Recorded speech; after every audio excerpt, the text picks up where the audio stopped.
Débuter cette table ronde qui va tourner autour du thème des RH.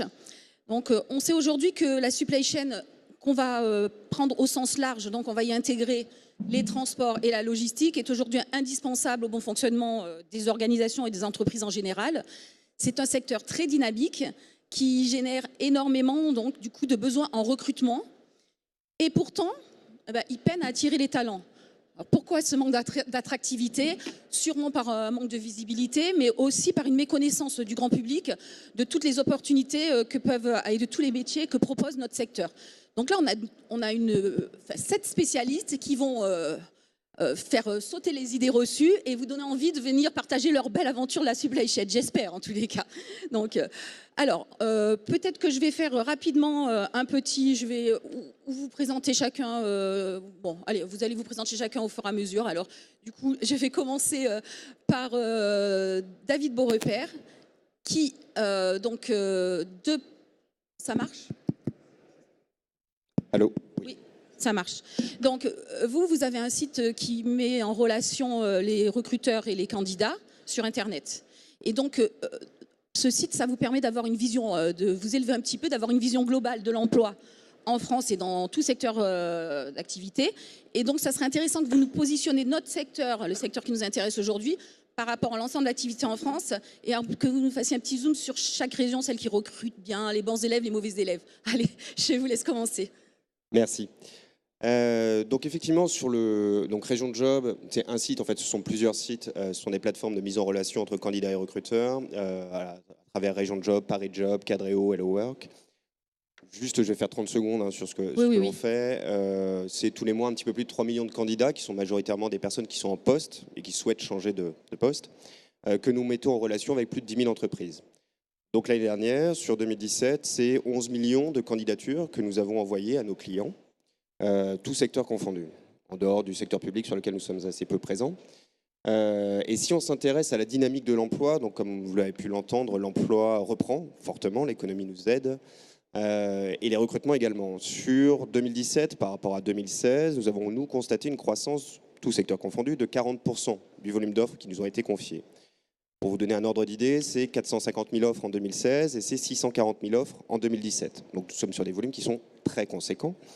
Et cette croissance de 40%, elle s'est répartie sur le territoire de façon pas tout à fait uniforme. Donc évidemment, les métropoles et les grosses aires urbaines sont les bassins d'emploi les plus dynamiques, le bassin francilien naturellement.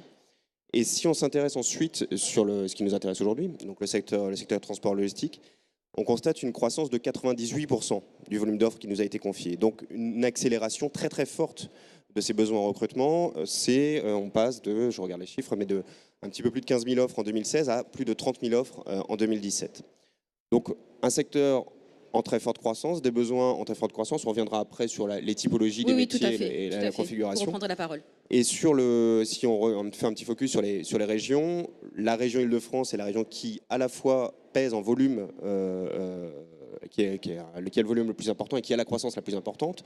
Vient ensuite la région Auvergne-Rhône-Alpes. Et ensuite, nous retrouvons, voilà, tout à fait, les Hauts-de-France. Les Hauts-de-France avec l'Occitanie. Vous êtes sur le podium. Qui sont à la fois en volume et en croissance, les régions qui tirent le secteur. Merci, donc on reviendra là-dessus. Donc, Monsieur Franck Dersin, vous êtes vice-président du Conseil régional des Hauts-de-France, chargé des transports et des infrastructures. Oui, voilà, effectivement. Donc, je suis un peu celui qui ne ressemble pas aux autres ici autour de la table, puisque moi, je ne recrute pas, mais je suis très intéressé par ceux qui créent de l'emploi. Et mon rôle, c'est d'essayer de vous convaincre, évidemment, de créer le plus d'emplois possible dans ma bonne région et de faire en sorte que, en termes d'infrastructures, de supply chain, eh bien, vous soyez convaincus que les Hauts-de-France, c'est the place to be. Voilà. Alors justement, est-ce que vous pouvez nous donner quelques exemples d'initiatives que vous avez mis en place dans votre région pour attirer toutes ces entreprises et créer ces emplois ? Alors bon, déjà, monsieur l'a dit, 3e région de France, donc nous sommes sur le podium. C'est dans le transport logistique un peu plus de 8000 établissements dans notre région. Le secteur donc compte au sens large 225 000 actifs donc, et 157 000 salariés sur la logistique supply chain. Nous sommes la première région française en termes donc, de surface d'entrepôt, 12,5 millions de mètres carrés de surface d'entreposage. Alors bien sûr, les leaders, principaux leaders sont là, Kuehne, Nagel, Chronopost, Geodis, FedEx, TNT, Amazon, ils sont là. Des distributeurs, évidemment, on sait très bien qu'à Roubaix-Tourcoing, c'était le lieu où beaucoup de choses ont commencé avec, à l'époque, les trois Suisses, Oxyland, Decathlon, Kiabi, Leroy Merlin, enfin toute la galaxie Auchan qui est présent là. Alors, rien à voir peut-être avec le sujet, mais c'est aussi l'endroit où le groupe Accor est né, la région lilloise, mais c'est Bonduel, c'est Arc, c'est Le Safre, c'est Roquette, c'est alors ex-Rio Tinto, maintenant racheté par les anglo-indiens, l'e-commerce, je l'ai dit tout à l'heure, McCain également, ArcelorMittal. Et puis, en matière d'automobile, c'est un certain nombre de grands constructeurs, c'est Renault, c'est PSA, et puis Toyota. Et en matière ferroviaire, on a deux des grands constructeurs mondiaux qui sont là présents à Valenciennes, avec Bombardier, Alstom, et puis Ex-Arbel, là aussi racheté par des Indiens. Donc voilà, c'est un endroit où on fabrique beaucoup, donc où on a besoin de beaucoup de pièces détachées et où donc la supply chain a un vrai sens. C'est aussi une région où il y a un bassin de consommation important et où vous avez, vous bénéficiez à la fois d'autoroutes, de routiers, mais aussi du fluvial et vous avez une façade maritime. Alors oui, c'est 5 autoroutes, c'est Dunkerque dont je suis issu, qui est donc le 3e port de France, mais si on rapproche Dunkerque à Calais, vous savez, entre Dunkerque et Calais, il y a 25 km. À l'échelle chinoise, c'est strictement rien du tout. Dunkerque, Calais, et si on y met Getlink, c'est-à-dire le tunnel sous la Manche aujourd'hui, c'est plus de 100 millions de tonnes de marchandises qui sont traitées sur une distance d'à peine 30 km. C'est plus que Marseille, c'est plus que Le Havre. Et c'est effectivement dans un secteur, alors on est tous au centre de quelque chose, je ne vais pas vous la refaire, la banane et autre chose comme ça, mais c'est vrai que Londres est tout près avec le tunnel, Amsterdam est également tout près. On est juste à côté de Paris, ce qui n'est pas toujours très simple, on le voit bien sur la partie maintenant picarde des Hauts-de-France, mais en même temps, on a du terrain beaucoup moins cher que dans la région parisienne. C'est peut-être aussi pour ça que Amazon et d'autres sont venus s'installer chez nous. Et puis, on a le port de Boulogne, il ne faut pas oublier, Boulogne-sur-Mer, c'est le premier port de pêche de France, alors pas en tonnage, c'est l'Orient, mais je dirais en chiffre d'affaires, avec derrière aussi énormément de transformation, donc des produits issus de la pêche. Et on a tous nos ports fluviaux. On a monté Norling Port qui regroupe l'ensemble des ports de la façade maritime avec tous les ports fluviaux pour essayer d'avoir là aussi un effet de masse parce qu'évidemment juste à côté de nous on a Anvers qui est tout près, Rotterdam pas trop loin également.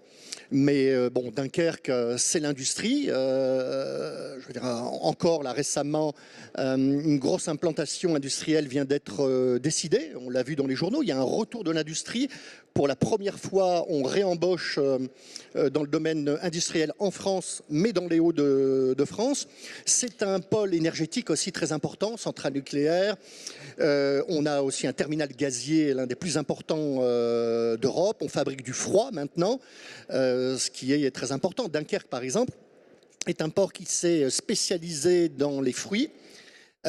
Sur lequel il y a là une vraie valeur ajoutée. Ce n'est pas simplement une marchandise qui arrive, elle est, je dirais, travaillée, transformée. Et à partir du froid qu'on fabrique dans le GNL, eh bien, on utilise ce froid pour, je dirais, traiter les bananes, les mangues, les ananas, tous ces produits. D'accord, donc tout ça, alors vous avez mis en avant les emplois industriels, mais alors c'est les concurrents, donc on ne va pas en parler de cela. Parce que nous, on veut qu'ils viennent à la supply chain. C'est sûr. Voilà, donc on va passer. Vous avez cité. Il y a le canal Seine-Nord, il faut parler du canal Seine-Nord. Allez-y. C'est-à-dire, ça fait 30 ans qu'on parle du canal Seine-Nord, mais je peux vous dire, le canal Seine-Nord, c'est décidé, c'est fait. Le Premier ministre Havray, donc pour vous dire, hein, l'a affirmé, le Président de la République aussi.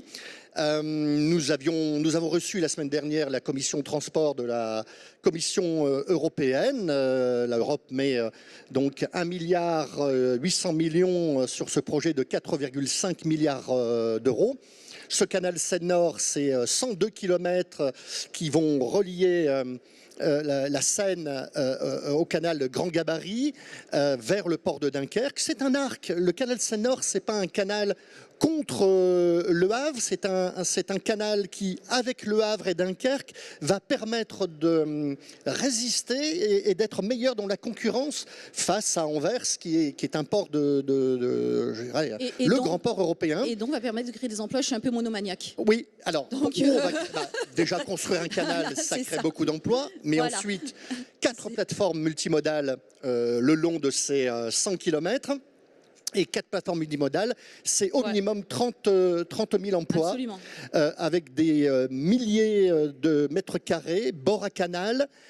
Et c'est là où la région va investir. C'est ce qui est prévu dans notre SRADET, évidemment. On va faire en sorte que ces bords à canaux soient reliés, évidemment, à l'autoroute, soient reliés au ferroviaire, de manière à ce qu'il y ait une multimodalité et qui puisse intéresser, tous les investisseurs qui veulent venir s'installer chez nous.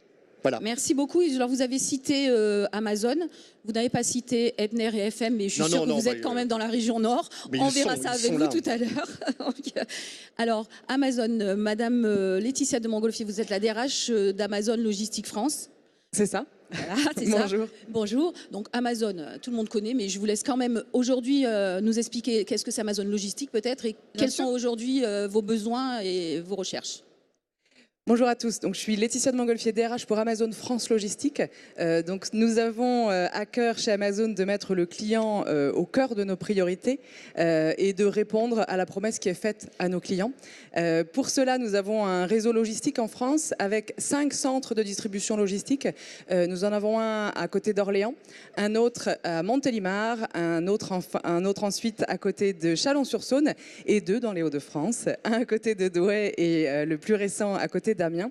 Nous avons aussi un centre urbain à Paris et nous avons annoncé la création d'un 6e centre de distribution à Brétigny-sur-Orge. C'est beaucoup d'emplois.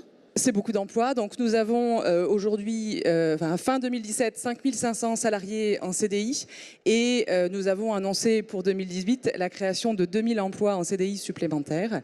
Donc nous recrutons tout au long de l'année, à la fois en CDI, encore une fois 2000 emplois en 2018, 1500 créations en CDI en 2017 et nous créons aussi des opportunités d'emploi en intérim, notamment sur nos pics d'activité. En 2017, nous avons intégré 7500 intérimaires sur la période des fêtes de fin d'année.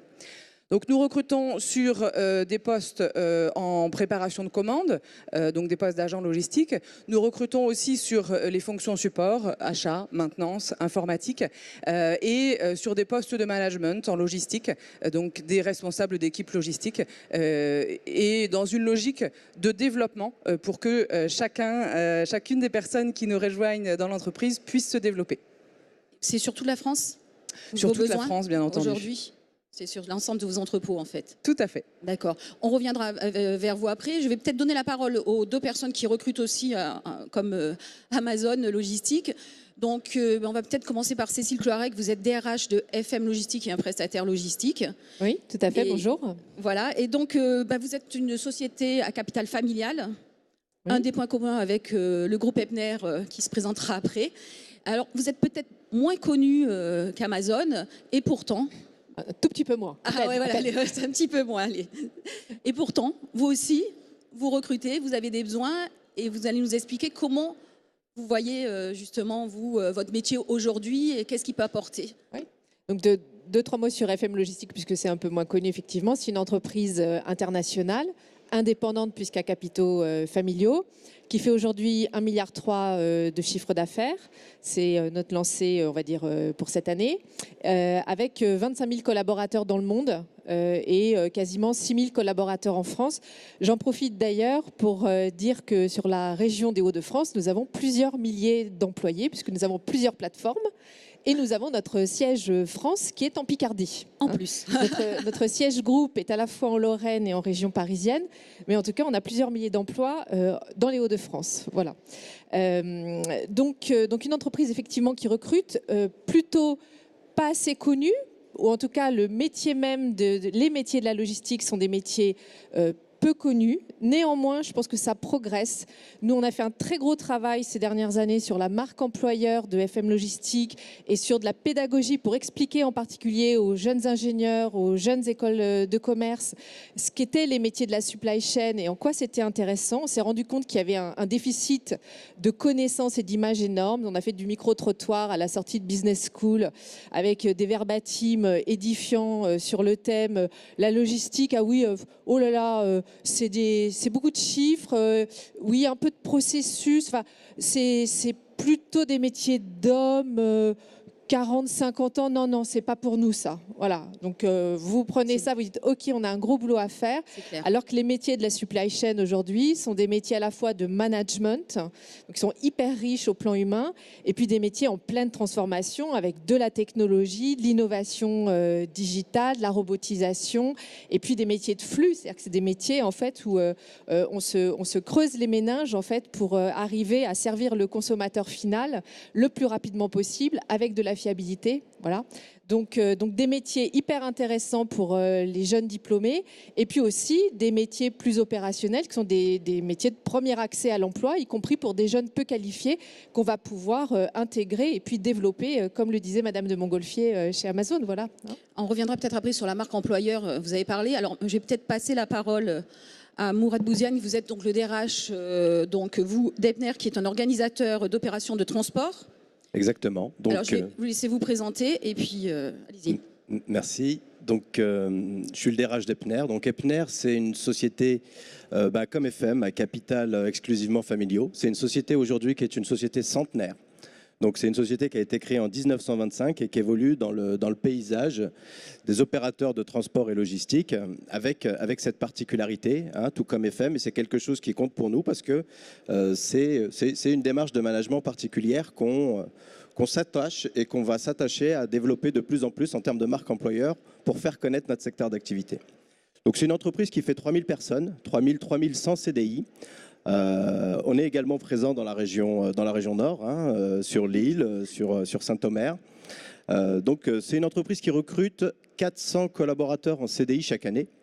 Alors, Madame Gazola précisait que nous sommes une société qui concentre son activité sur une compilation des savoir-faire transport par rapport à tous les métiers qui composent ce que nos chargeurs viennent chercher dans notre secteur d'activité.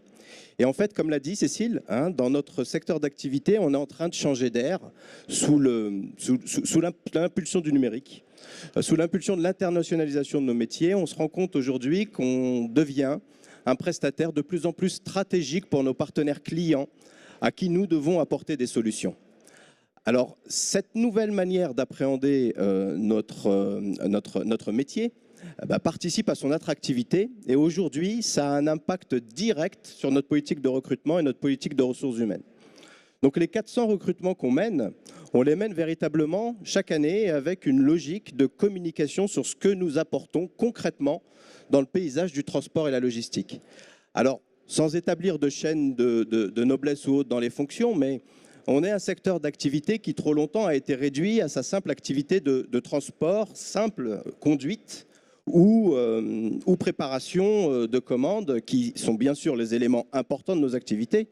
Mais aujourd'hui, on s'adresse aux jeunes, on s'adresse aux moins jeunes, et on communique énormément sur tout ce qui constitue les métiers qui font la force d'un secteur comme le nôtre, et qui doit être attractif pour des fonctions évolutives, avec des parcours intéressants. On y reviendra. Donc, on développe dans nos entreprises des éléments de politique RH, de formation et autres, qui viennent former les collaborateurs dont on a besoin.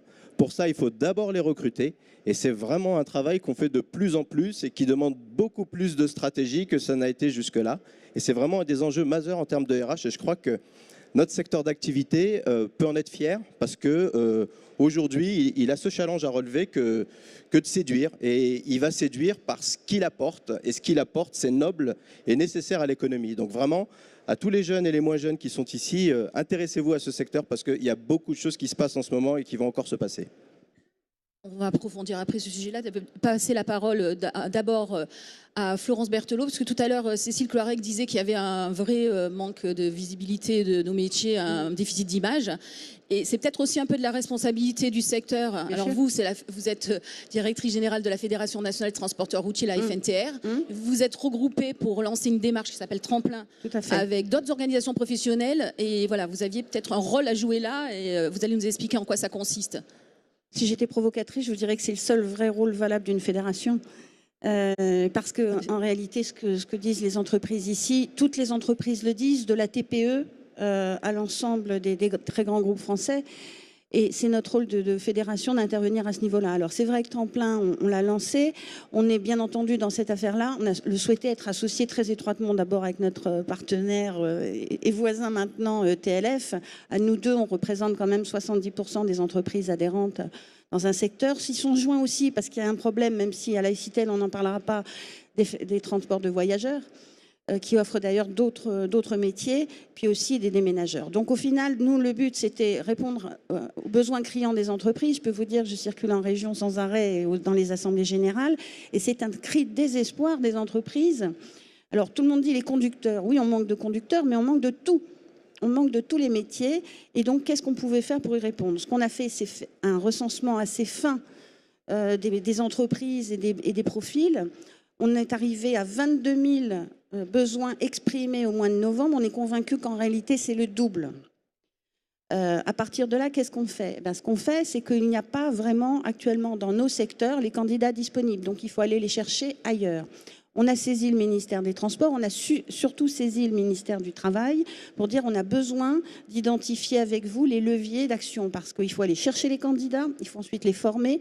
Les former, ça suppose de l'argent. L'argent, dans le cadre de la réforme de la formation professionnelle, c'est un peu compliqué. Et le ministère du Travail et le ministère des Transports considèrent aujourd'hui Tremplin comme une expérimentation de collaboration entre le gouvernement, les services publics de l'emploi et les branches pour essayer de trouver les solutions les plus adaptées. Donc Pôle emploi s'est réassocié à Tremplin. C'est pas toujours simple, je dois vous le dire, parce que c'est là qu'on s'aperçoit que dans les fiches Pôle emploi, on vous dit « Oh là là, mais pourquoi vous manquez de gens? Nous, on a 40 000 candidats dans nos fichiers. On va vous aider à qualifier les fichiers. Oh, c'est bizarre, il en reste 750. » Parce que je ne sais pas vraiment, même au niveau des services publics de l'emploi, ils croyaient qu'un permis B pouvait permettre éventuellement d'être conducteur routier. Et en outre, et ça je viendrai peut-être après, au-delà des conducteurs, on a besoin bien entendu de la logistique, d'exploitants. C'est un des postes qu'on aura le plus de mal à trouver demain, c'est l'exploitant. Et puis on a des métiers nouveaux qui vont survenir totalement liés au digital, à la numérisation, à l'organisation des transports, à la plateformisation. Et il faudra de près aussi. Tremplin, c'est transport, emploi, innovation. Et on se demande où est l'innovation. L'innovation, c'est que Tremplin va se poursuivre dans le temps. On va d'abord faire un premier bilan d'étape au mois de juin sur est-ce qu'on aura réussi au moins à pourvoir une grosse partie des besoins exprimés par les entreprises.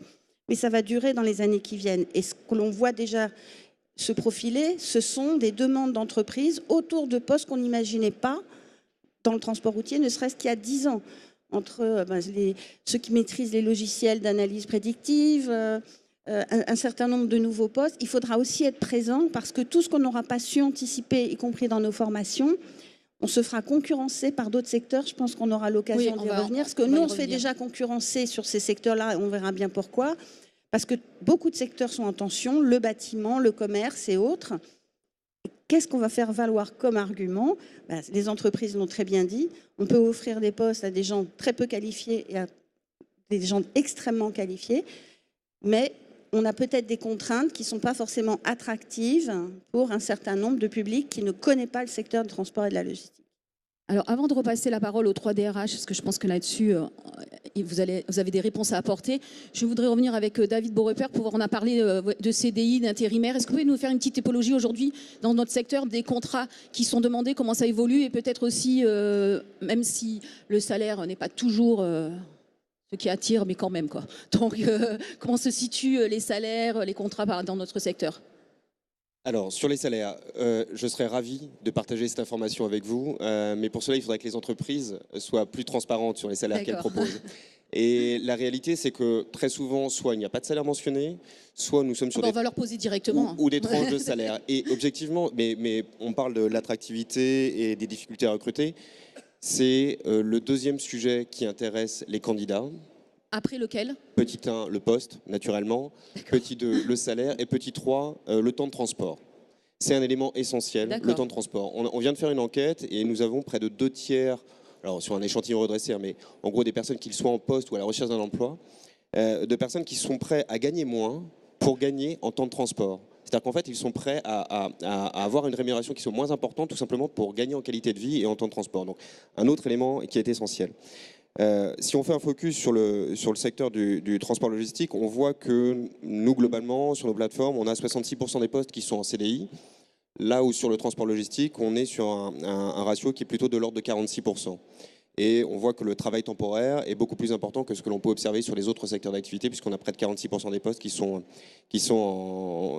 relèvent du travail temporaire. Mais, chose importante, on parlait d'une croissance de 90% des offres dans le secteur transport l'année dernière.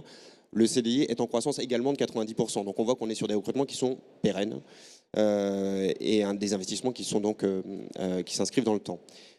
Je reviens sur un second sujet, et Madame l'a évoqué, sur la guerre des talents. Oui. Donc effectivement, il y a beaucoup de recrutements dans le secteur transport logistique qui relèvent des métiers préparateurs de commandes, caristes, etc. Et qui là sont aussi des métiers sur des bassins d'emploi qui parfois peuvent être compliqués, qu'il est important de défendre. Mais on a également une guerre des compétences sur des personnes qui sont diplômées. Donc c'est toutes les fonctions au sens large des développeurs informatiques, des data scientists, de l'analyse prédictive, etc., etc. Et effectivement, les acteurs du transport logistique sont en concurrence avec d'autres secteurs d'activité. Nous, notre métier, et j'ai un exemple très précis, on a monté une équipe de data science il y a 4 ans. Il a fallu les faire venir. Donc le siège est à Rennes. Et ce qui a intéressé cette équipe, c'est que nous avons constitué et nous travaillons sur quelque chose qui fait sens, l'emploi. Donc ils peuvent travailler n'importe où. Et en gros, ils travaillaient dans la finance, j'ai rien contre la finance, mais ils travaillaient dans la finance à Londres. Et en gros, il est venu chez nous parce que ce que l'on fait, mettre en relation des candidats et des recruteurs, pour lui, ça faisait sens. Je pense que le secteur du transport et de la logistique a du sens. Donc on peut aussi attirer ses compétences par le sens, simplement parce que l'on fait. Donc il est nécessaire de défendre ça. Et puis nous, notre métier, c'est d'assurer l'identification de ces compétences et de leur proposer des postes dans des secteurs auxquels il n'a pas naturellement pensé. C'est précisément pour ça que nos algorithmes permettent ces différentes mises en relation. Et le dernier pan de métier sur lequel on observe une très forte croissance des besoins, c'est tout l'environnement de la maintenance industrielle. Alors qu'on parle de maintenance industrielle, elle a fortement évolué. Mais tous ces environnements de supply chain et tous ces nouveaux métiers liés à cette automatisation de ces entrepôts. Merci. Je vais revenir aux 3 DRH. Madame Cloarec, tout à l'heure, on en a parlé, il y a des gens qui cherchent aujourd'hui des emplois. Vous cherchez des gens et pourtant, il n'y a pas d'adéquation. Alors, il y a pourtant plein de formations, logistique, supply chain, transport, donc, apparemment qui ne sont pas toujours adaptées. Donc, comment vous faites pour que ça matche, en fait ? On déploie en fait énormément de créativité et on essaie tous les moyens possibles. Donc quand on est sur du recrutement par exemple d'opérateurs et de caristes pour lancer une de nos opérations, on va sur le terrain, on travaille évidemment avec Pôle emploi, avec les missions locales, mais on va aussi déposer des petits leaflets dans les commerces. Autour de nos plateformes, par exemple, on va dans les écoles. Enfin, voilà. Donc l'idée, c'est vraiment d'essayer de mailler le territoire pour appeler de la candidature. Quand on est plutôt sur des populations jeunes diplômés, là, l'idée, c'est un gros travail de marque employeur dans les écoles ou par le digital, par les réseaux sociaux pour faire connaître le secteur et notre entreprise. des opérations du type, par exemple, Challenge Innovation. On a une opération qui s'appelle Challenge Fastermind, qui nous a permis vraiment d'être beaucoup mieux connus en fait, auprès des jeunes étudiants et diplômés. On fait beaucoup d'efforts aussi pour les attirer et bien les développer. Donc on a lancé notamment, on a un programme pépinière sur la France et on a un programme Young Graduate International depuis maintenant 18 mois. Hein. Et puis, on va évidemment sur les forums écoles et on offre beaucoup de stages et beaucoup d'alternance. Donc, on est sur à peu près chaque année 200 stages, 200 alternants. Qui se transforment. Qui se transforment en majorité en emploi et en emploi CDI, puisque chez FM Logistique, la très grande majorité de nos collaborateurs sont en CDI. On a une part évidemment de travail temporaire parce que le secteur même nécessite une certaine flexibilité. Mais pour ça aussi, on travaille avec des agences d'intérim sur des idées de CDI intérimaires de façon en fait à ce que les emplois de ces personnes-là soient pérennes aussi. Voilà. Merci. Je vais passer peut-être à Madame de Montgolfier. Vous, par rapport à ça, à ce qu'on vient de dire, comment vous faites pour les mettre en adéquation dans l'ensemble de vos besoins ? Alors, sur les emplois d'agents logistiques, nous recrutons sans diplôme préalable, sans expérience prérequise en logistique. Donc, nous intégrons les collaborateurs qui souhaitent nous rejoindre et nous les formons. Nous les formons d'abord à la sécurité et ensuite, nous les formons sur nos process pour qu'ils puissent devenir des professionnels de la logistique. Donc, c'est en quelque sorte l'école Amazon pour les préparateurs de commandes. Pour les postes de management, nous intégrons aussi des jeunes diplômés. Nous les formons aussi puisque souvent ils arrivent en sortant de l'école et ils vont manager entre 30 et parfois jusqu'à 150 collaborateurs. Donc nous les accompagnons pour qu'ils puissent à la fois garantir la sécurité évidemment de leurs collaborateurs et aussi pour qu'ils puissent développer leurs équipes de manière à ce qu'elles puissent se concentrer sur la satisfaction du client. Et on est vraiment dans un management de proximité avec pour ambition de continuer à développer les collaborateurs au fur et à mesure de leur parcours et qu'ils puissent développer leur polyvalence et vraiment accroître leur employabilité. Et nous allons un peu plus loin aussi sur la formation puisque nous avons un programme qui s'appelle Options de carrière qui permet à ceux qui le souhaitent de devenir de véritables experts de la logistique et pour d'autres qui veulent être formés sur un autre métier, on peut aussi les accompagner en finançant des programmes de formation pour des formations qualifiantes ou diplômantes. Nous finançons jusqu'à 95% des frais de formation. Voilà, donc on est vraiment dans une logique de développement. Donc nous attirons à la fois par cette logique de développement et évidemment aussi par des moyens plus classiques en étant présents avec les écoles et bien entendu en travaillant de très près avec les acteurs locaux de l'emploi. Merci. Alors, je vais vous passer la parole, Monsieur Bouziane. Donc, vous mettez beaucoup, vous insistez sur la marque employeur. Alors, peut-être que déjà, parce que marque employeur, ça nous semble évident, mais peut-être déjà définir rapidement ce que c'est la marque employeur et pourquoi c'est important cette marque employeur aujourd'hui. Alors, c'est extrêmement important pour nous. La marque employeur, je vais essayer d'être le plus pédagogique possible. C'est de la rendre, en fait, de rendre cette approche pragmatique. Je veux dire, quand on déjà le concept de marque, ça parle, je veux dire, des canettes de cola célèbres posées sur la table de tous les foyers. La marque, ça parle. Une bouteille d'eau d'une marque célèbre, ça parle. Donc il y a tout ce qui décline derrière en termes d'identité d'entreprise qui est simple et clair et donc perceptible pour ceux qui cherchent un emploi. Pour nous, c'est un peu plus compliqué parce qu'on est déjà obligé de préciser dans quel secteur d'activité on évolue, déjà ne serait-ce que par sa marque et par son nom. On est souvent connu de spécialistes, on est souvent connu de clients, mais pas forcément de collaborateurs qu'on souhaite attirer vers nous. Ensuite, ceux qui connaissent le secteur d'activité en termes de marque employeur doivent comprendre pourquoi cette entreprise, avec son ensemble de valeurs par rapport à telle autre. Alors chaque entreprise a son socle de valeurs qui, bien sûr, dicte la manière dont on conduit le management et la politique RH dans l'entreprise.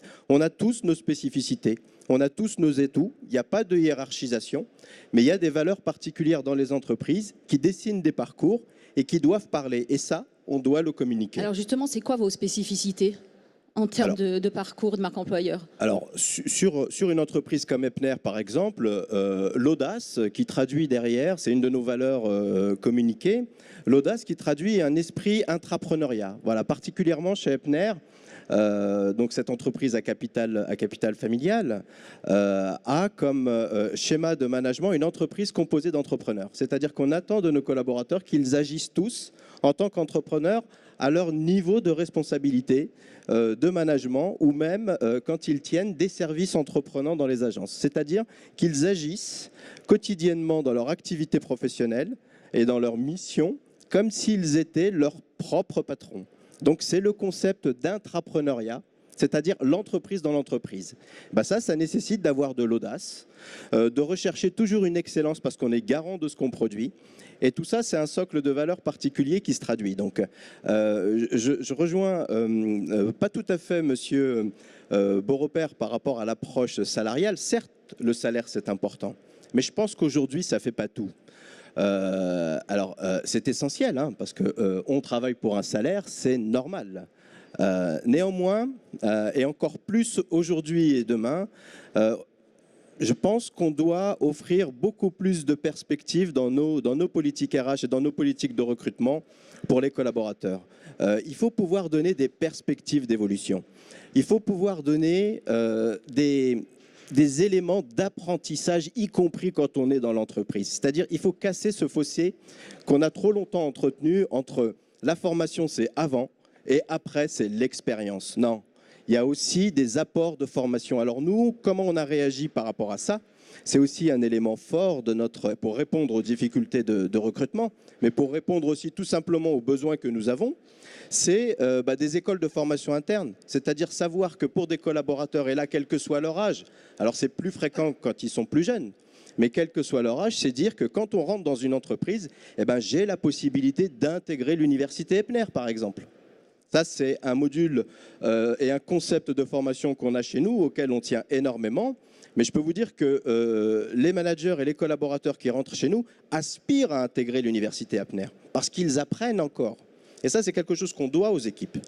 L'école de formation internationale, on a une activité résolument tournée vers l'international. Epner, c'est 40% de son chiffre d'affaires à l'international entre le terrestre et l'overseas. C'est quand même important. C'est des implantations qui sont maintenant dans 4 pays d'Europe, bien sûr, dont la France, mais c'est permettre aussi aux collaborateurs de continuer à développer leurs compétences internationales. Et donc, pour ça, on crée une école de formation à l'international et ceux qui rentrent dans nos activités aspirent à y rentrer. Donc, c'est aussi des éléments différenciants qu'on doit mener en termes de politique pour être attractif et pour avoir les compétences dont on a besoin. Merci, Monsieur Dersin. Je vous ai vu...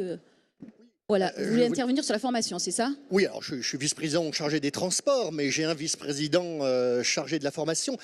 Gérer l'autre partenaire de la formation, on parlait de contrats d'alternance, de contrats d'apprentissage, c'est la région. Je veux dire, nous consacrons des dizaines de millions et nous avons à votre disposition, des dizaines de millions d'euros pour former les gens. À vous de nous dire aussi, restons en contact direct, dites-nous, voilà, j'ai besoin de tel type de formation et nous, on va vous les monter. On est capable de vous les payer. Je voudrais d'ailleurs parler en ce domaine qu'on a un cluster métier formation et pôle d'excellence à Eura Logistique qui est merveilleux et qui fonctionne très bien sur ce sujet-là. Permettez-moi de rebondir très... Je vous en prie, je vous en prie. Mais ça, c'est important ce que vous dites là. L'alternance, on l'a vu, c'est un des vecteurs premiers de recrutement. Enfin, nous, on a 100 alternants par an dans l'entreprise et je ne parle même pas des stagiaires convention où on approcherait là aussi les 200. Ça, c'est des informations entre les institutionnels et les entreprises qu'il faut absolument qu'on partage plus. Alors, ça se fait au travers des branches, mais je dirais de manière pour l'instant encore un petit peu trop administratif et pas suffisamment dans une dimension de politique RH. C'est-à-dire, vous aussi, vous faites de la politique RH et pas simplement de la politique de formation. Vous favorisez l'intégration des ressources humaines dans les entreprises, mais on n'est pas suffisamment connecté. Et là, c'est des rendez-vous qu'il faut qu'on prenne. Eh bien, c'est pris alors, non? Oui, Madame Berthelot.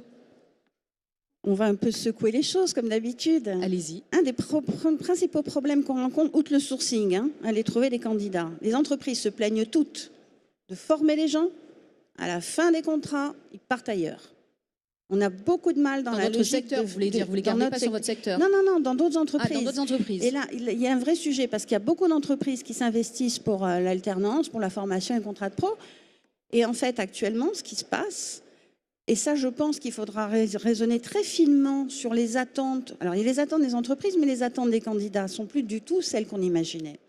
D'abord, il y a les réseaux sociaux, ils se parlent, ils échangent. T'es payé combien? Ils n'ont pas du tout le complexe de ça. Ah, t'es payé plus que moi, ben tiens, je vais aller voir une autre entreprise. C'est un vrai sujet. Et au risque de dérouter beaucoup de gens, on a constaté que nous, l'argument de dire on offre des CDI, parce que je crois qu'en logistique, effectivement, il y a une part d'intérim, mais en transport pur, on a quand même beaucoup de CDI. En fait, il y en a que ça n'intéresse pas. C'est horrible de dire ça, mais on a constaté qu'il y a des candidats qui rentraient dans les entreprises, mais ils n'ont pas envie de s'inscrire dans la durée. Et je comprends bien le challenge des entreprises de les fidéliser, mais parce qu'on a affaire un petit peu à des populations, de générations nomades, à savoir je rentre là, mais dans 3 mois ou dans 6 mois, je peux être ailleurs. Moi, je n'ai pas envie de m'attacher à une entreprise, je veux garder une certaine forme de liberté. Et on doit gérer tout ça. Oui, sauf si j'apprends, effectivement. Je vais d'abord, monsieur, je vais revenir vers vous, mais d'abord je vais passer parce qu'il n'a pas encore parlé, et là, quand même, voilà. Donc, Xavier Huat, vous êtes directeur général de l'Institut du commerce. Vous allez nous expliquer ce que c'est. Bonjour, en 2 mots, l'Institut du commerce, c'est une association professionnelle qui regroupe industriels et distributeurs des produits de grande consommation et les logisticiens. Donc FM par exemple, pas Epner mais c'est pas grave, d'autres logisticiens. C'était un petit clin d'œil. En fait, cette association existe depuis 1 an sous ce nom-là, mais c'était le regroupement de 3 associations existantes auparavant, dont ECR, que vous deviez peut-être connaître, en fait, qui est vraiment cette démarche de travail collaboratif entre industriels et distributeurs et prestataires au sens large du terme, donc logisticiens comme prestataires digital, marketing ou autres, pour mieux répondre aux attentes des consommateurs. Donc ça, c'est le point de départ. Et le rôle qu'on a en fait dans cette association est vraiment de donner aux entreprises qui en sont adhérentes la possibilité d'être plus efficaces dans leur travail quotidien, sur tous les aspects, c'est-à-dire sur les fonctions supply chain, mais aussi marketing, mais aussi commercial. Et dans la supply chain, les directeurs et directrices supply chain de nos adhérents nous ont demandé il y a 2 ans, nous ont dit écoutez, on a un gros problème, on n'est plus en adéquation entre nos besoins et les personnes qu'on a dans les équipes supply chain. Et on a besoin en fait de travailler ensemble pour dire quelles sont les compétences dont on va avoir besoin demain, après-demain, pour pouvoir opérer une supply chain efficace. Alors on ne s'est pas focalisé du tout sur l'aspect opérateur logistique, sur l'aspect transport stricto sensu, mais plus en fait sur la fonction supply chain au sens large, et de dire finalement quels sont les vrais besoins, quelles sont les compétences dont on va avoir besoin demain. Alors on a parlé d'attirer ces compétences, de les fidéliser, d'arriver à les garder, mais on a essayé surtout, en fait, le travail qu'on a fait, c'est un travail qui est disponible d'ailleurs sur notre site, que vous pouvez télécharger, c'est le nouveau référentiel de compétences supply chain, voilà, pour aider les DRH à recruter en fait, le but de ce... C'est ça? Exactement, pour aider les DRH, d'ailleurs FM faisait partie de ce groupe-là, donc je ne sais pas si vous l'avez bien gardé, si vous l'avez utilisé. Mais l'idée de ce travail en fait est vraiment de qualifier quelques nouveaux métiers ou nouveaux postes qu'on a pu imaginer, enfin que les participants ont pu imaginer, entre autres dans la data. On a parlé de data scientist tout à l'heure. On a imaginé en fait un nouveau boulot qui s'appelle data alchimiste. L'alchimiste, comme tout le monde le sait, c'est la personne qui transforme le plomb en or. Donc là, c'est la personne qui va transformer la data en or, c'est-à-dire essayer d'aller chercher des pépites en fait dans toutes les données que peut traiter une entreprise, qu'elle soit prestataire logistique, qu'elle soit distributeur, qu'elle soit industrielle. Toute la supply chain, en fait, il y a une masse de données qui est disponible et qu'il faut arriver à traiter et arriver à trouver en fait ce qui va permettre d'être plus efficace. Donc, je ne vais pas rentrer forcément dans le détail de cette fiche de poste, mais c'est surtout le travail qui a été fait était de dire on a des profils dont on va avoir besoin demain, qu'on n'a pas aujourd'hui, ou pas forcément, ou pas exactement bien calibrés. Et ces profils-là, il va falloir qu'on aille les chercher. Et il va falloir qu'on aille les chercher, probablement pas dans les formations classiques, supply chain, logistique, transport, parce qu'en fait, les compétences dont on a besoin ne sont pas forcément enseignées dans ces écoles-là, mais il va falloir les chercher là où elles se trouvent. Et si je caricature ou si je fais un raccourci extrêmement court, on peut très bien, je pense que les entreprises ici présentes pourraient chercher des gens, des futurs data alchimistes ou autres, à l'école 42, donc quelque chose qui n'a rien à voir en fait avec le système, d'où l'importance de dire ces métiers de la supply chain sont des métiers opérationnels, certes, ce sont des métiers aussi liés à l'innovation, ce sont des métiers liés à l'anticipation. Il y a énormément d'arguments en fait très forts pour attirer ces profils différents. Juste un signe, en fait, j'ai Amazon à côté de moi, mais c'est quand même assez intéressant de dire que Amazon est quand même, pour moi, c'est un logisticien à la base. Et bah, c'est quand même une entreprise que tout le monde connaît maintenant. Et on se dit, tiens, j'aimerais bien aller bosser chez Amazon. Alors peut-être pas toujours, parce qu'il y a aussi d'autres aspects. Mais oh, vous m'enlevez ma question. Ma prochaine question, on va en parler. Non, mais donc, bah, tu veux poser la question alors, non, mais vas-y, continue. Non, donc dans ce travail qui a été fait, en fait, l'important à comprendre, c'est que c'est un travail plutôt d'anticipation, plutôt de comment arriver à faire évoluer les choses demain, pour que effectivement la supply chain, qui a je vais sortir d'Amazon, mais il y a de plus en plus en fait de dirigeants d'entreprises qui ont un passé et une histoire professionnelle supply chain, ce qui n'était pas forcément le cas il y a ne serait-ce que 3 ou 4 ans. Et je le dis en connaissance de cause, moi j'étais aussi, je suis tombé là-dedans par hasard et je suis resté parce que c'était super intéressant. Mais il y a une diversité effectivement de profils, une diversité de compétences qui sont nécessaires pour ces métiers-là. Puis qui doit attirer. On peut dire aussi, par exemple, les plus jeunes qui sont là, ils vont demain faire des métiers qui n'existent pas aujourd'hui. C'est ça, en fait, que vous voulez dire? C'est exactement ça. C'est-à-dire qu'en fait, ces métiers-là, en fait, les métiers qu'on a aujourd'hui, alors il y a un chiffre qui est couramment partagé, qui est que 50% des métiers qui existent aujourd'hui n'existeront plus dans 5 ans ou 10 ans. Peu importe, 10, 15, mais... peu importe. C'est-à-dire qu'en fait, il y a des métiers qu'on peut inventer, qui s'inventent aujourd'hui. Il y a des tas de noms de postes, quand vous regardez effectivement sur les réseaux sociaux ou simplement sur les différentes entreprises qu'il peut y avoir. Il y a un dynamisme absolument phénoménal. Et j'ai rencontré pas plus tard qu'avant-hier, ici sur la STL, quelqu'un dans une autre conférence sur la livraison urbaine, qui disait moi je me lance là-dedans. Et il crée une entreprise dans ce secteur-là, avec des assets physiques, et donc c'est quelque chose qui est très complexe, c'est compliqué, mais il y va, et il a envie. Donc c'est un signe plutôt intéressant, je trouve. Avant de revenir vers vous, alors justement, puisqu'il a abordé, on va y aller directement, donc bon, c'est pas une conférence polémique, je suis pas Élise Lucet, mais quand même, aujourd'hui, ça semble plus facile quand on est Amazon, on se dit, tiens, Amazon, les gens, ils ont envie de venir travailler chez vous, parce qu'ils connaissent plus que FM ou Ebner, par exemple. Mais au final, il y a des fois, vous le savez, une image qui est négative, des RH un peu, enfin, on dit que les RH un peu agressives, que les conditions de travail ne sont pas toujours favorables. Donc comment vous répondez à ça ? Venez voir. Nos sites sont ouverts pour vraiment venir se rendre compte de l'environnement de travail chez Amazon. Nous avons à cœur d'offrir un environnement de travail qui soit sûr, agréable, convivial. Sûr parce que nous formons à la sécurité, c'est un vrai focus chez nous. Nous avons dépensé 110 000 heures de formation sur la sécurité en 2017, dont 20 000 sur les gestes et postures. Donc c'est vraiment une vraie priorité. Et nous formons aussi de manière à ce que chacun puisse contribuer pour être acteur en matière de sécurité, donc proposer des améliorations sur l'ergonomie des postes, sur l'environnement de travail. Et nous avons des sites qui sont chauffés l'hiver, climatisés l'été, des espaces de détente, une culture d'entreprise aussi conviviale. Et nos salariés le revendiquent. Donc encore une fois, venez voir, venez vous rendre compte par vous-même. Et encore une fois, cette logique de développement, de polyvalence est vraiment là aussi pour fidéliser nos salariés.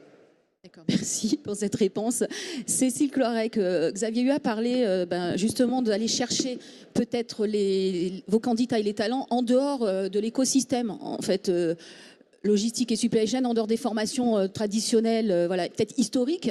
Mais en fait, c'est ce que vous faites déjà, parce que moi, vous me dites si je me trompe, mais par exemple, quelqu'un chez vous a créé une start-up, chez vous, à l'intérieur de chez vous. Donc, c'est des nouvelles façons de travailler aussi. Oui, tout à fait. Alors, je vais vous répondre en 2 temps hein, sur les types de profils qu'on va rechercher. C'est clair aujourd'hui que les entreprises de supply chain et FM en particulier vont rechercher des jeunes diplômés en particulier en business school, en école d'ingénieurs généralistes. Hein, donc on recrute aujourd'hui des polytechniciens, des mines ParisTech, des Gazards, hein, pour reprendre l'expression sur les arts et métiers par exemple. Et puis aussi des écoles qui ont une spécialisation, on va dire process ou logistique un peu plus spécifique comme l'INPG par exemple à Grenoble. Mais pourquoi en fait? C'est parce que les métiers de la supply chain sont en pleine réinvention. À différents titres, les opérations logistiques elles-mêmes sont en train de s'automatiser, de se robotiser. Aujourd'hui, on fait des inventaires par drone, par exemple. Donc tout ça, ça appelle en fait des qualifications technologiques beaucoup plus poussées qu'autrefois. On est un des premiers copackers européens. Hein. Quand on fait du copacking aujourd'hui, on a des machines de copacking. Ces machines, elles se règlent, donc ça veut dire qu'on va aller chercher des compétences, par exemple en automatisation ou en robotisation. La réinvention de la supply chain, c'est aussi la réinvention des offres. Par exemple, on travaille beaucoup aujourd'hui sur la logistique urbaine, la logistique du dernier kilomètre. Comment, avec le e-commerce et le développement de l'omnicanal, on va aller délivrer le produit jusqu'au consommateur final de la manière la plus efficace possible.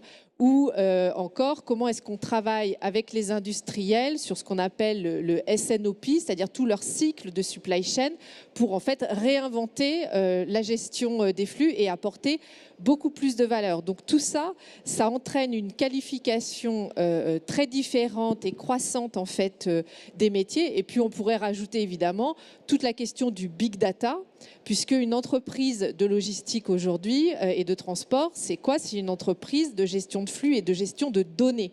Et avec la donnée que l'on a sur les flux de produits, sur les produits eux-mêmes et donc potentiellement sur les consommateurs, on a de la création de valeur incroyable à faire. Donc on est aujourd'hui en pleine digitalisation et ça passe aussi, si je rajoutais un dernier point, ça passe aussi par ce petit genre d'engin où aujourd'hui, dans moins d'1 an, on aura tous nos chefs d'équipe équipés avec des tablettes numériques et tous nos collaborateurs qui pourront, via leur propre smartphone, accéder à un certain nombre d'informations sur leur planning, leur congé, leur dernier bulletin de salaire, leur prime d'objectifs, par exemple, ou leur possibilité de formation sur e-learning. Voilà. Hein, donc tout ça, en fait, vous voyez bien que c'est un métier qui est plus du tout ringard, entre guillemets. Et qui est même précurseur, finalement, contrairement à ce qu'on pense.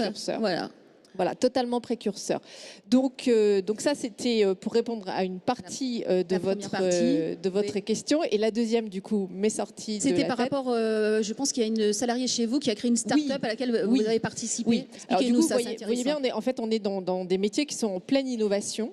Donc les entreprises aujourd'hui ont besoin de s'ouvrir absolument sur l'extérieur. C'est pour ça qu'on a choisi 3 valeurs: confiance, pour pouvoir empoweriser entre guillemets nos collaborateurs, performance parce qu'on est dans de la recherche de création de valeur, et ouverture parce qu'on a absolument besoin de s'ouvrir sur l'extérieur. Donc on lance des démarches d'open innovation, on travaille avec des startups externes et on crée des partenariats avec eux, et on crée aussi nos propres démarches d'innovation interne. Donc il y a 2-3 ans, on a lancé une démarche Océan Bleu. On a mobilisé en fait un certain nombre de collaborateurs de l'entreprise sur de la production d'idées, et puis ensuite on les a mis entre guillemets en incubation, et on a par exemple des profils absolument atypiques qui peuvent avoir des parcours extraordinaires.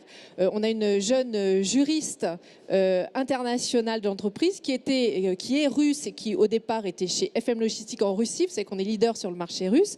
On l'avait fait venir au siège groupe sur un job de juriste. Elle a participé à cette opération Océan Bleu. On lui a confié une des idées de start-up que l'on avait. Aujourd'hui, elle est à la tête de sa start-up. Voilà. Oui, là, c'est plutôt pas mal. Ouais, c'est plutôt pas mal. Merci. Je vois Monsieur Beaurepaire qui veut prendre la parole. Oui, juste pour revenir sur 2 éléments. Donc nous, on ne dispose pas de données, de data sur le transport et la logistique, mais on dispose de pas mal de données sur les candidats et sur les recruteurs. Et on parlait de marque employeur tout à l'heure. Il y a des éléments qui sont parfois très très simples, au-delà de tout ce qu'on peut mettre en œuvre en éléments de discours. Mais sur les 100 millions de visites que nous avons réunies sur nos plateformes l'année dernière, plus de 50% sont mobiles. Un élément tout à fait basique est de faire en sorte que lorsque vous diffusez des offres sur vos sites et sur vos parties RH, les rendre accessibles en mobile. Et les rendre accessibles non seulement à la consultation, mais également au fait de candidater. Ne mettez pas tout un tas de barrières et de formulaires très très longs pour leur permettre de candidater, parce que là, vous allez perdre tout un tas de candidats. Ça, c'est la première remarque.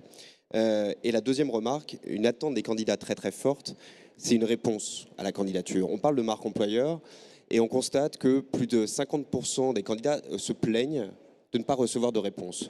Vous avez en face de vous des clients potentiels, de futurs candidats, de futurs... voilà, en gros, répondez aux candidats. C'est un élément vraiment de base et qui participera à votre marque employeur et à votre image employeur.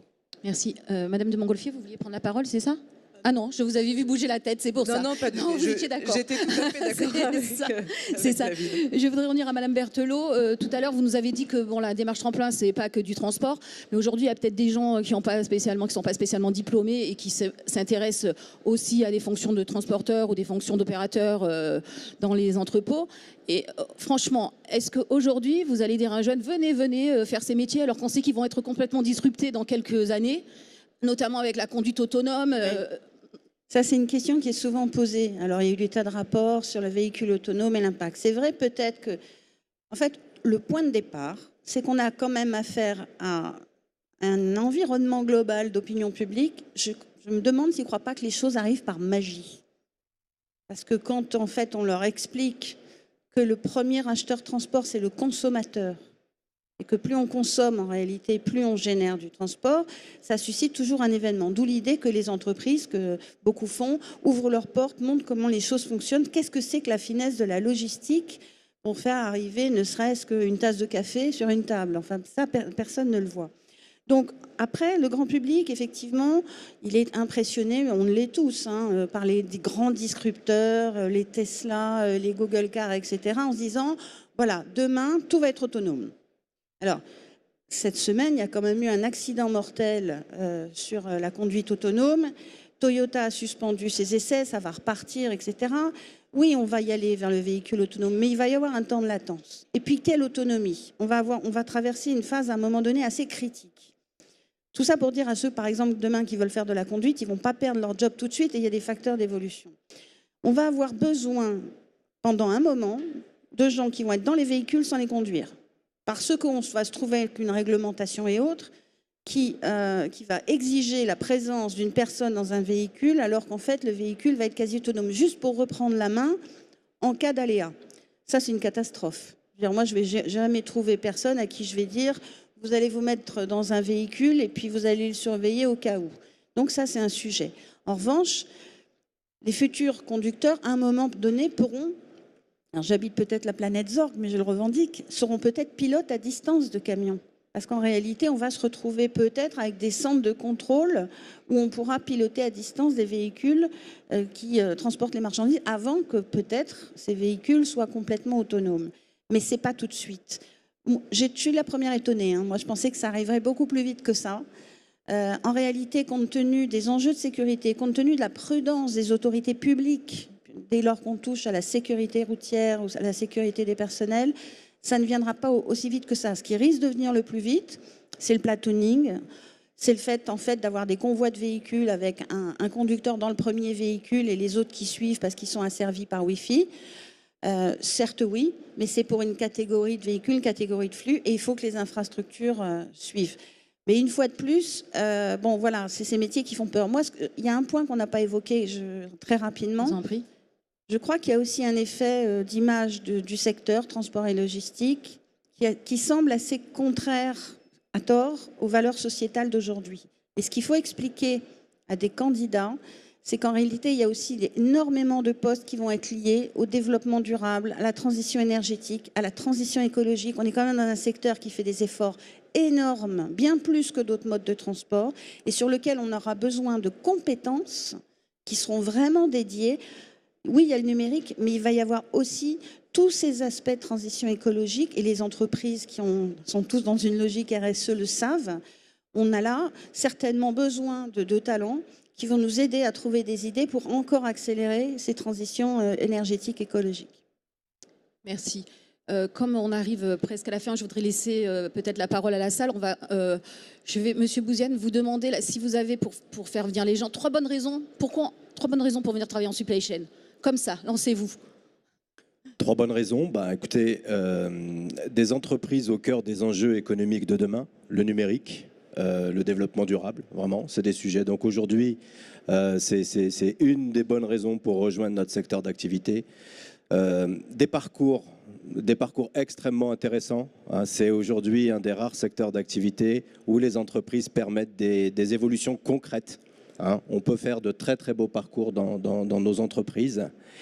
Et puis le dynamisme, je crois qu'on essaye aussi de le faire transpirer depuis nos pupitres. Je crois que c'est un secteur dans lequel, quand on y évolue, on est engagé, on donne tout ce qu'on a parce qu'on le fait aussi par passion. Et la passion, c'est important quand on travaille.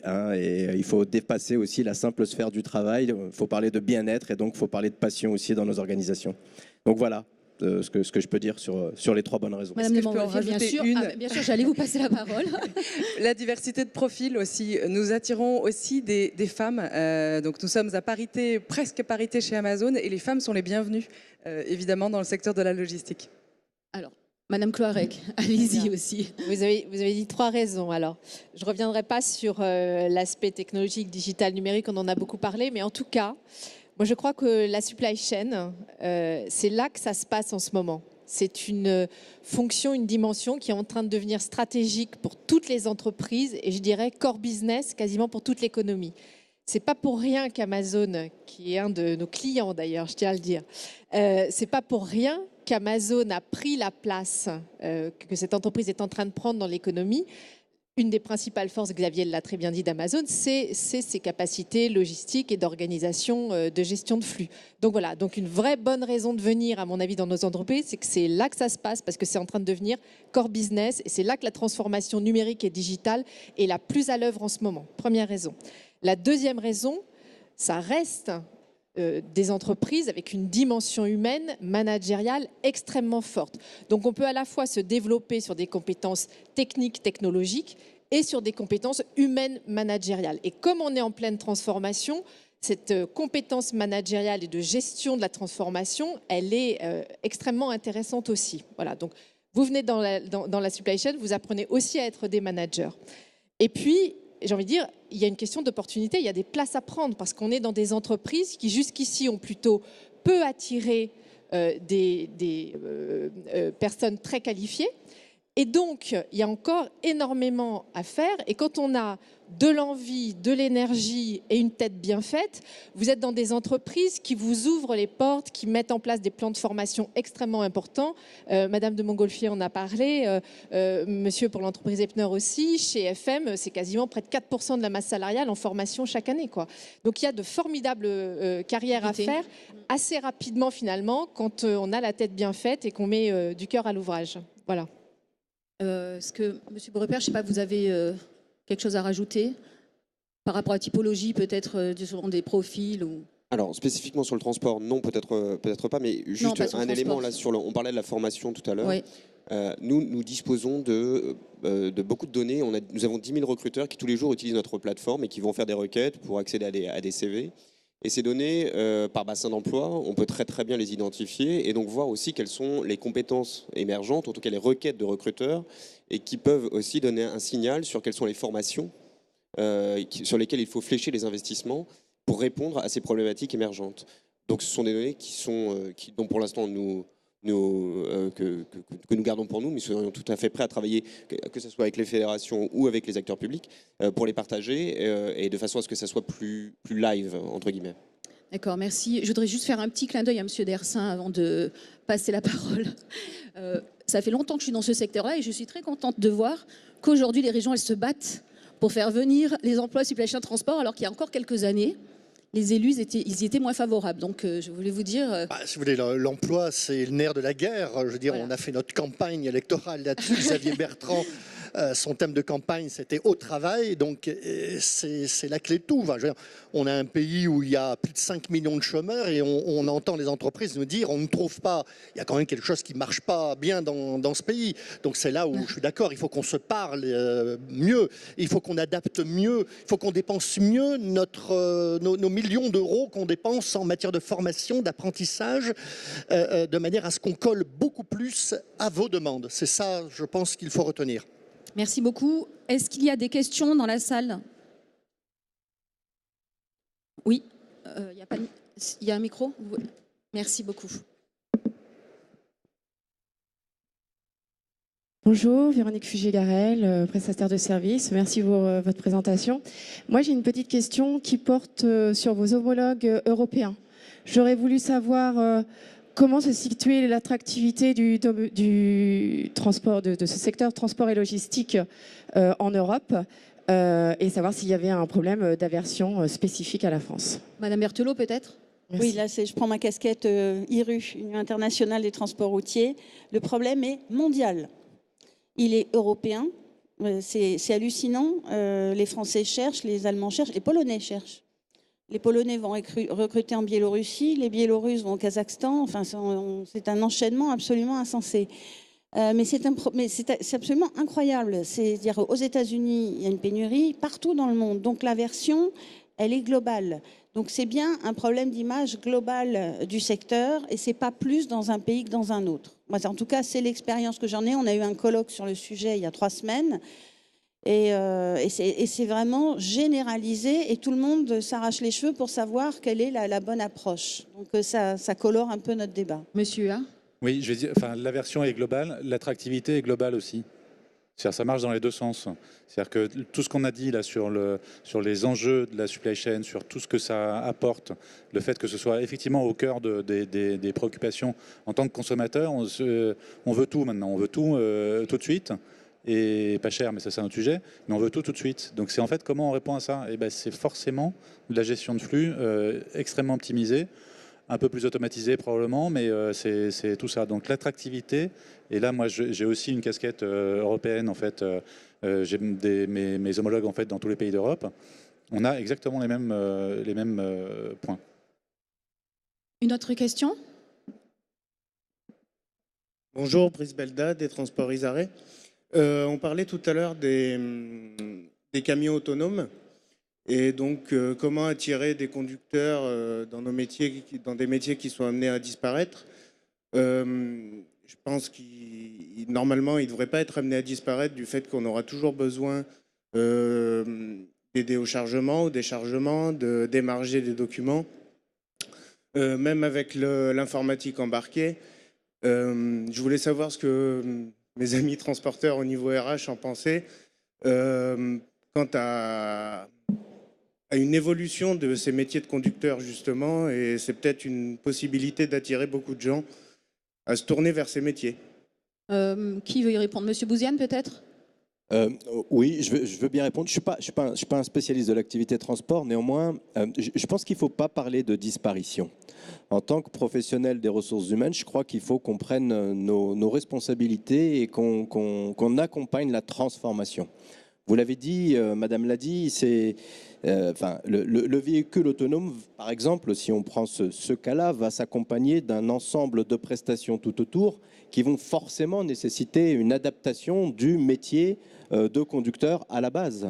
Donc, vraiment, c'est là où la politique RH prend tout son sens. Et doit pouvoir accompagner la transformation par la formation, par la réorientation ou par tout simplement l'adaptation à une nouvelle manière d'être présent avec et sur et autour de son véhicule. Hein. Donc ne peignons pas le diable au mur là-dessus. Je ne crois pas à la disparition, mais je crois vraiment à la transformation. Hein. Mais il faut qu'on le traite. Merci. Une autre question? Il n'y a plus de questions? Si, là-bas. Monsieur à l'extérieur. Bonjour, Maxime Lapierre, Société Profil Research. Déjà, je tenais à vous remercier pour cette belle présentation. Je voulais revenir sur l'aspect communication autour des métiers du transport.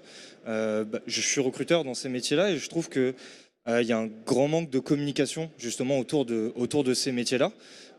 Pour s'en rendre compte, c'est assez simple, il suffit d'aller sur les job boards. La plupart des offres, c'est des cabinets comme le nôtre. Il y a très peu d'offres finalement qui viennent directement des sociétés.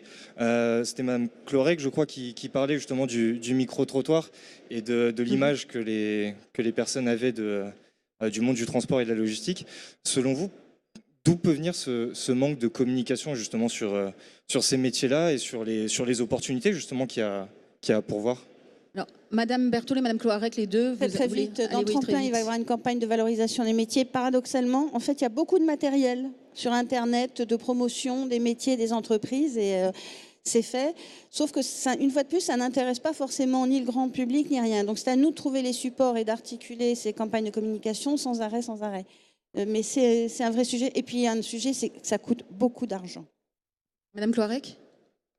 Oui, je pense que cet aspect de communication, en fait, a été très, très sous-estimé par les entreprises de supply chain jusqu'à il y a finalement assez peu de temps. Et donc, on est encore en phase émergente. Voilà. Donc, tous ces aspects de communication via les réseaux sociaux, via nos sites Internet, par exemple, la communication dans les écoles, sont des choses qui sont relativement récentes. Nous, on le voit chez FM Logistique, quand on va sur un forum grande école, on est encore un des très rares logisticiens à être présent. Alors, j'ai envie de dire tant mieux pour nous, parce que du coup, on peut occuper une place de marché, une part de marché plus importante. Mais voilà, donc il y a cet aspect-là. Et les entreprises finalement de supply chain sont des entreprises B2B, donc elles ont peut-être moins appris historiquement à communiquer que des entreprises B2C. Donc voilà, mais vous allez nous aider, on va apprendre avec vous aussi. Une dernière question, s'il y en a encore une. Non? Alors je voulais remercier les 7 intervenants pour la qualité de vos échanges et je voudrais juste me faire un petit peu de pub à la sortie, mais c'est intéressant. Je suis la rédactrice en chef du magazine Voxlog où il y a un dossier de 60 pages sur le thème d'aujourd'hui, avec de magnifiques portraits de gens qui ont choisi la logistique, la supply chain, des jeunes, des moins jeunes, des gens qui sont en reconversion. Franchement, prenez-le à la sortie ou en haut. Voilà. Merci à tout le monde en tous les cas.